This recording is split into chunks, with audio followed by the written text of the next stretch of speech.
The Democratic Republic of Congo became Zaire in 1971 because Mobutu decided that sounded better, and nobody was in a position to argue.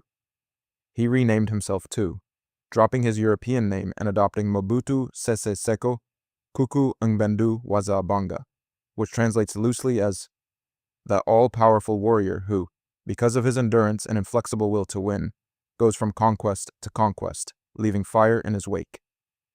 He built himself a palace complex in his remote home village of Gibadalite, so lavish, so remote, so deliberately inaccessible that it required a runway capable of landing a Concorde supersonic jet to supply it. Not a jet. A Concorde. In 1970, investigators estimated he had stolen 60% of the national budget that single year. Not over a decade, 1 year, 60%. By the time rebels finally ousted him in 1997, the IMF had sent Zaire roughly $12 billion in aid over his 32-year rule. Mobutu had stolen nearly half of it, leaving his country drowning in debt he had personally caused. His estimated personal fortune ran between $5 and $15 billion, sitting in Swiss banks and European properties, while his people had no functioning healthcare system, no reliable roads, and a currency worth less than the paper it was printed on. He died in exile in Morocco in 1997, 4 months after fleeing. He was never charged, not once. 5 years. That's all he had. Most kleptocrats need decades to build their machinery. Abacha took between $3 and $5 billion in 5 years, laundering it through a network of front companies across multiple jurisdictions before parking it in foreign bank accounts controlled by himself and his family. He looted the central bank directly. He took bribes from foreign companies doing business in Nigeria and had them paid into accounts his family controlled abroad. He died of a heart attack in 1998 at 54 years old, some accounts say in the company of Indian prostitutes flown in that evening, with billions still unaccounted for. Nigeria has spent the decades since chasing it. Jersey returned $160 million. Switzerland released $505 million after years of legal battles by the Abacha family to stop repatriation. Around half of what Switzerland returned may have since been re-stolen by the Nigerian officials tasked with receiving it. In 2014, 16 years after his death, the Nigerian government gave Abacha a centenary award for his immense contribution to the nation's development. They actually did that. Marcos declared martial law in 1972, suspended the Constitution, abolished Congress, and then spent the next 14 years turning the Philippine economy into a family business. The mechanism was elegant in its simplicity. Cronies got exclusive licenses to entire industries: sugar, coconut, tobacco, construction, and paid a cut upward. His wife Imelda managed the cultural side of the operation, spending state money on international trips, art, jewelry, and the 3,000 pairs of shoes that became the symbol of the regime after he was overthrown. Marcos allegedly stole over $10 billion, laundering it through Swiss banks and shell companies in Liechtenstein. When the People Power Revolution finally pushed him out in 1986, he fled to Hawaii with his family, taking hundreds of millions in cash, gold, and valuables on the plane. He lived comfortably in Hawaii until dying in 1989. He was never extradited, never tried. The Philippine government has been fighting to recover what he took ever since. His son, Bongbong Marcos, is currently the president of the Philippines. Transparency International ranked Suharto the world's most corrupt leader in their 2004 global report, estimating losses to the Indonesian government of between $15 and $35 billion. The system he built had a name even Indonesians used openly: KKN, the Indonesian acronym for corruption, collusion, and nepotism. It worked like this. Suharto handed control of state monopolies to his family and friends, who kicked back millions disguised as charitable donations to dozens of foundations he personally oversaw. Financial institutions were ordered to contribute portions of their annual profits to these foundations. Wealthy Indonesians were expected to tithe a percentage of their salaries into them. The foundations were supposed to build schools and hospitals. Instead, they functioned as his personal accounts.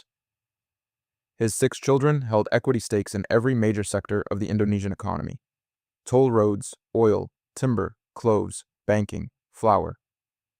When Jakarta's water system was privatized, one of the winning bidders had to hand 20% of the venture to Suharto's son, Sigit. Sigit's contribution to the company amounted to showing up for the contract signing. Suharto was supposed to stand trial in 2000.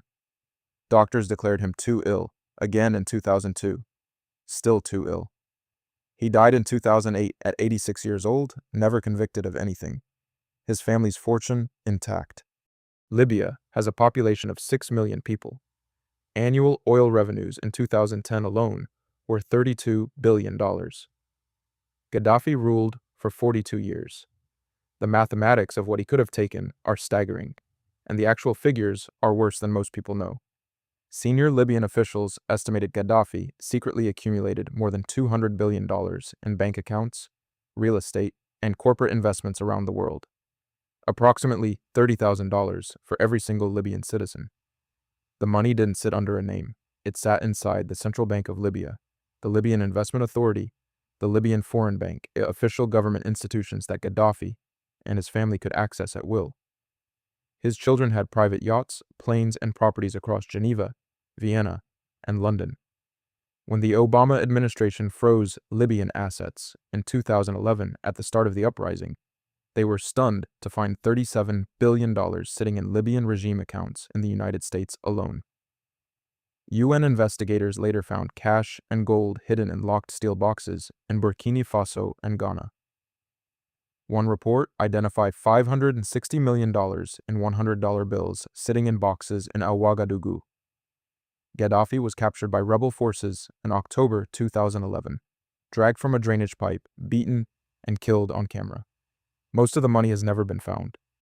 What makes Ceaușescu different from the others on this list is the particular cruelty of his method. He didn't just steal, he imposed austerity on an entire nation to pay off foreign debt, while living like an emperor. In the 1980s, Romania exported food it couldn't afford to keep, while its own citizens were rationed bread, oil, and electricity. Winters meant darkness. Hospitals operated without heat.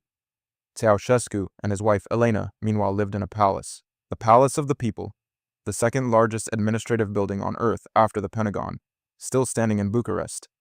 Built by demolishing historic neighborhoods and using conscript labor while people queued for basic goods. He had 40 personal residences, a private train, a yacht, a hunting lodge equipped to a standard his citizens couldn't imagine. His personal fortune was never precisely quantified because when the revolution came in December 1989, it came fast.